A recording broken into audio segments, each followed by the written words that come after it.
Alright, so good morning everyone. So welcome to our subject which is human behavior in organization. So I have decided to make a video for this subject due to some reason. First is of course, I need to consider those students na medyo mahina yung signal na not able na makapag-join sa ating mga video conference or sa ating mga video class.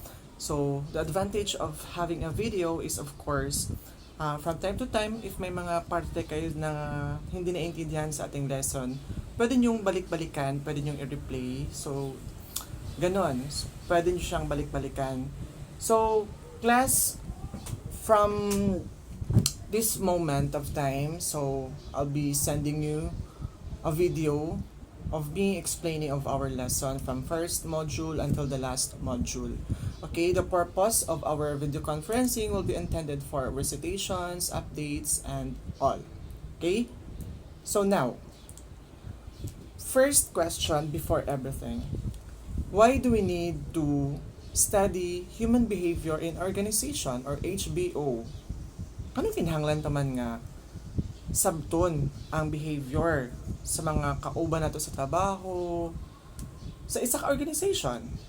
Okay? In this subject class, HBO will give us better understanding of course sa different behavior sa atong mga workmates, sa atong colleagues in an organization. It is important for us sa academe, sa ato ang mga estudyante, nagalig og business administration or accountancy, whatever, nga to interpret people, the same time, to understand the relationship of each other because it really matters. Your relationship toward your employee, mga sa imuhang katrabaho, sa imuhang boss, sa imuhang mga amo or whatever. That really matters, class, because for example, na isa ka trabaho nga dili nimo masabtan iyang ugali, then the same time nagkataon na pinagsabay kayo sa isang task or duty. So what do you expect? So whether you like it or not, you have to understand his or her behavior. Na ganun talaga siya. Okay? Because understanding human behavior as a whole will give a positive result for a task given to you, to your sa inyong mga amo rather. Okay? Organizational behavior class continuously changes in response to the dynamic workforce due to the changing business and social environment. Yes, it really matters. From time to time, nag-iiba yung mga behavior nating mga trabahante, ng ating mga colleagues sa isang organization due to some factors. Kung ano yung mga bagay na yon, sooner malalaman natin sa ating mga iba pang mga discussion. Okay? Tulad na lang halimbawa sa technology na tinatawag natin, iba yung treatment ng mga nauna sa pag-adapt ng technology. Kasi may mga katrabaho tayo na medyo na-stuck sila sa old ways. Then tayo ng mga medyo na belong sa, what do you call that one? Sa 21st century na, medyo mas high-tech na atong understanding sa mga butang-butang. So what do you expect sa atong mga medyo oldies, right? So magkaiba din yung mga perspective natin sa buhay. Now, let's proceed to the overview of organizational behavior. Human behavior refers to the physical actions of a person that can be seen or heard. So therefore, lahi ang akong behavior, lahi ang behavior, lahi ang inyong behavior. Right? So bawat individual may kanya-kanyang behaviors. Kasi nga, we are created uniquely. Now, the next question. What is organizational behavior? It talks about our behavior, or organizational behavior is the study of human behavior in organization. The interaction between individuals and organization itself. Kumbaga, imuhang treatment, imong katrabaho, the same time, ang treatment sa company towards you, or vice versa. Then, organization is a collection of people who work together to achieve goals. Okay? Yun yung tinatawag natin organization class. It's a collection of people who work together to achieve goals. Hindi man pwedeng matawag na organization na nag-iisa ka lang. So therefore, pag sinabing organization, it involves maraming tao. Right? Okay. Let's proceed. Why do we need to study human behavior. So we have different reasons stated sa inyong module. Palihog na lang kung follow. First one, business organizations are made up of people interested in other people. So, bot pasabot, ang isa ka organization, compose siya sa daghan ng mga tao nga with different interest. Right?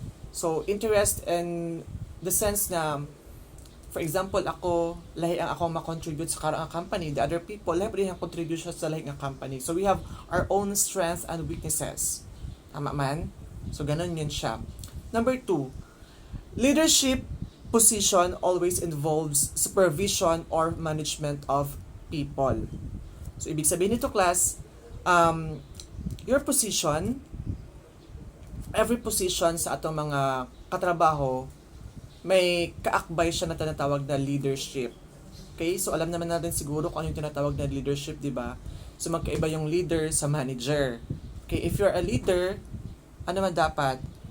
So, you should set an example, right? Sa lahat ng mga tao. So, sinasabi dito number 2 reason, leadership position always involves supervision or management of the people. The word management, leadership plus management. If you're a leader, class, dapat you're able to manage different attitude of people. You have to manage or to adjust with different behavior of your mga katrabaho or nasasakupan as a leader. But as a leader, of course, you have to adjust also nga, ay si Monar, lahi iyang attitude. Si Dokusin, lahi ang attitude. Si Di Maiksip, lahi po yung attitude. Or so on and so forth. Ganon, di ba? So, it involves supervision. Ikaw mismo na leader, dapat alam mo yun sa sarili mo. You have to assess your people. Okay? Next.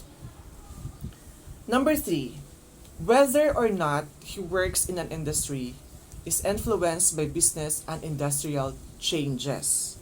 Okay? Industrial changes. So, one of the factor or one of the reason nga we need to study human behavior because of business and industrial changes. And those changes influence his work, his or her work. Tulad nga ng sabi ko kanina, when it comes to technology, nagpapaiba-iba. Right? So, iba yung treatment mo ngayon sa business mo, dati, iba din naman. So, ganun yun siya. It varies from time to time. So, you have to understand na, okay, kung ganito siya dati, pwede ngayon, nag-iba siya because of those changes. Next, number 4. Knowledge of the principles of the human behavior will help one acquire understanding, skills, and desires which will help him work with others with cooperation, understanding, and effectiveness. Knowledge of the principles of human behavior. Take note of those words, class. Knowledge of the principles of human behavior. With that knowledge, you will be able to acquire understanding, skills, and of course, desires which will help you work with others.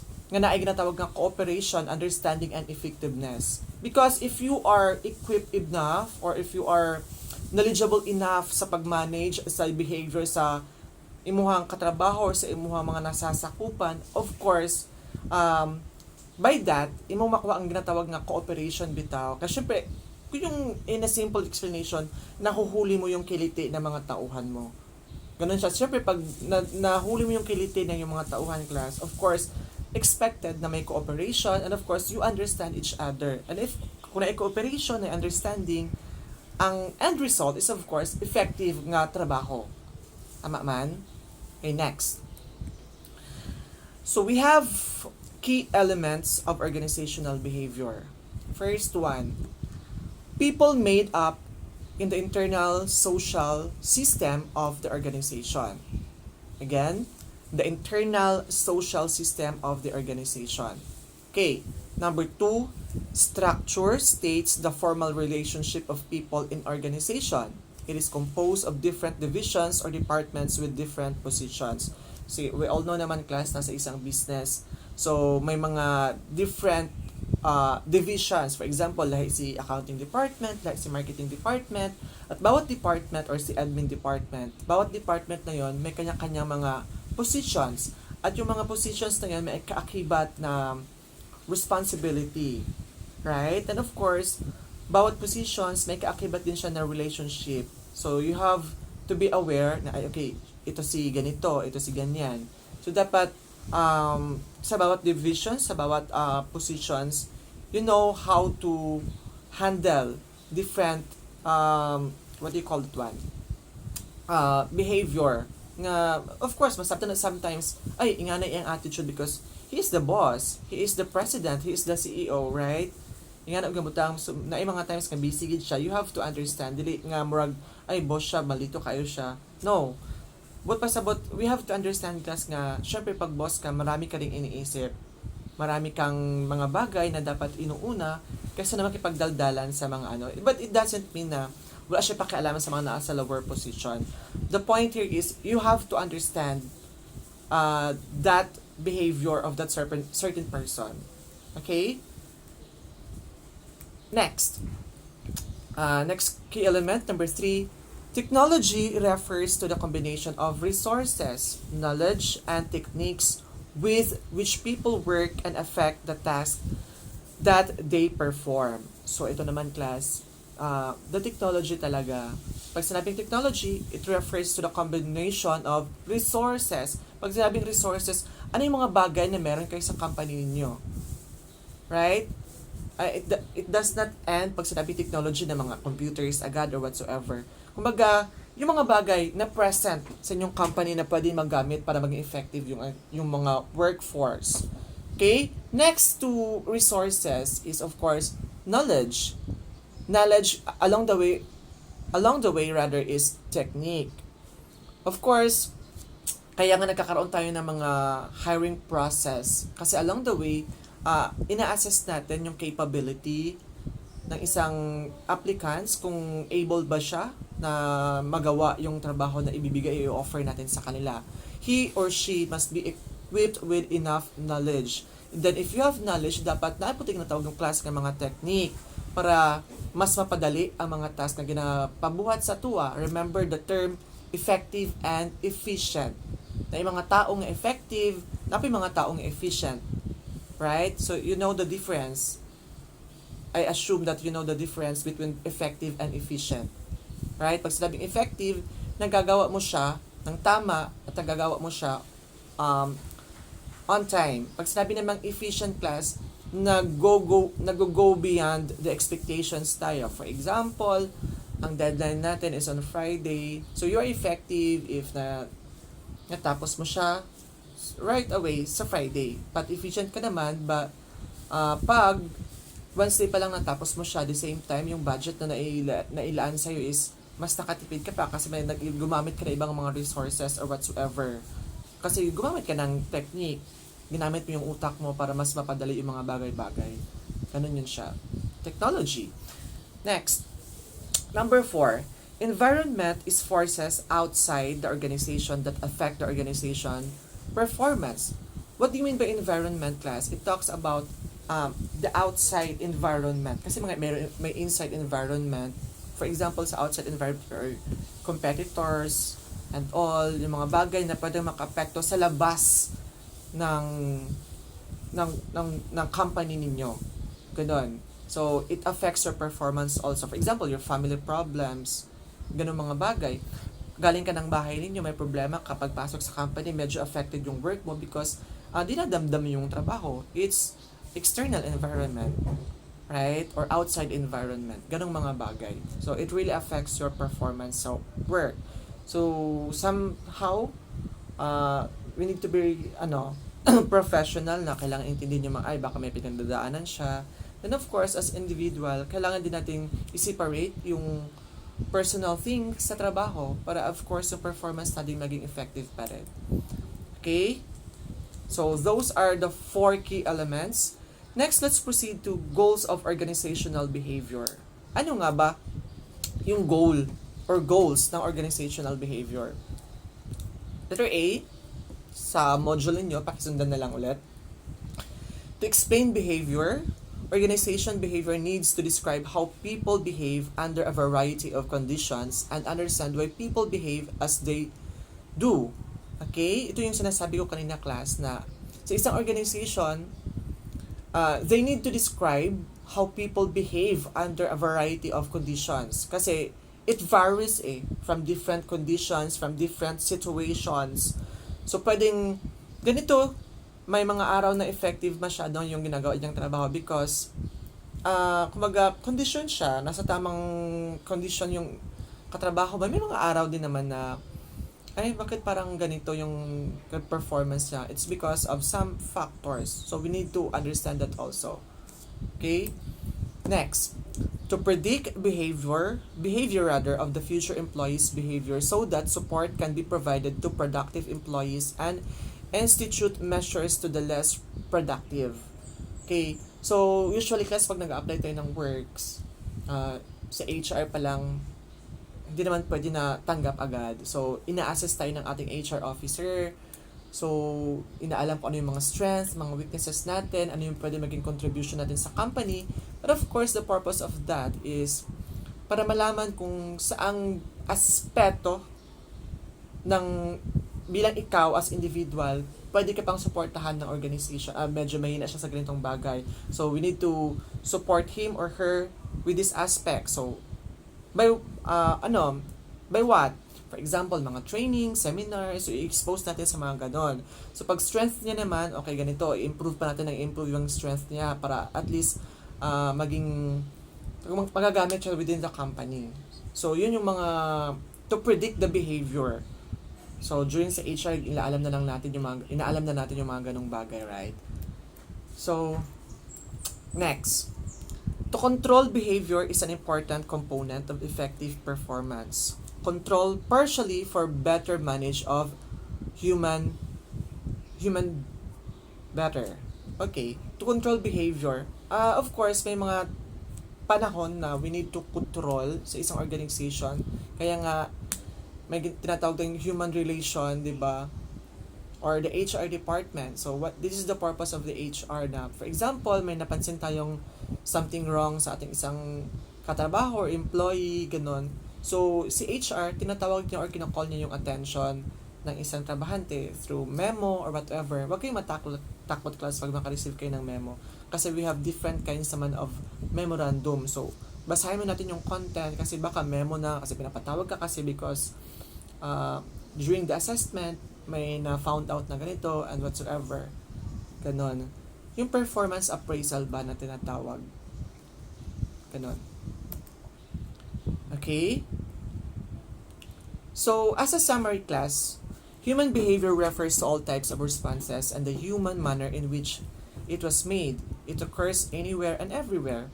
Organizational behavior is the study and application of knowledge about how people as individual or as a group act within organization. Studying organizational behavior is needed so that information and guidelines can show managers some approaches that will make them relate with other individuals in the organization. Okay? The goals of organizational behavior are to explain, predict, and control behavior. Again, the goals of organizational behavior are to explain, to predict, and to control behavior. So, you have to explain bakit ganun yung kanyang behavior. You also have to predict, the same time, to control behavior. The elements operate in organizational behavior are people, structure, technology, and environment. So, yun yung apat na elements. So, we have people, structure, technology, and environment. Okay? So, that's all for the first module of human behavior in an organization, the introduction. So if you have any concerns, you can leave questions to our group chat so that I can respond immediately. So, for the schedule of our video conferencing class, that will be intended for those things that needs to be addressed or to be answered regarding sa inyong mga pangutana na yung mga butang wala na sabtan, clarifications and all. And pwede po siya nga intended for our recitations and all. So that's all for today. Good morning and have a great day.